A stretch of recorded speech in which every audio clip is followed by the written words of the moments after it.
पापा बहुत जोर से भूख लगल बा पापा। अब हमरा से बर्दाश्त ना हो पापा, लगा था कि हम अब मर जाए पापा।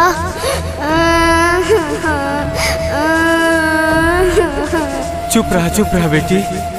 घर में तो एक दाना अनाज नहीं खे, बाकी हम बाहर देखा तनी कोनो उपाय करत तनी।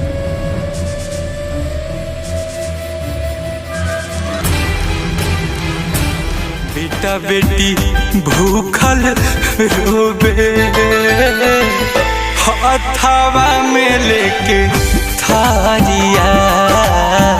बेटा बेटी भूखल रोबे,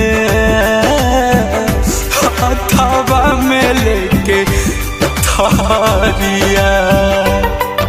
भैया हम गुंजन सिंह इस गाना के माध्यम से यह संदेश देना चाहते हैं कि अभी के समय में जो हालात है, ना जाने कितने घरों में गरीबी के कारण चूल्हा नहीं जल रहा है।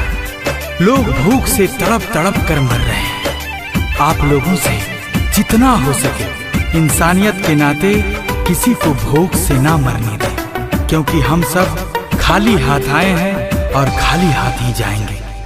सब यही धरा का धरा रह जाएगा।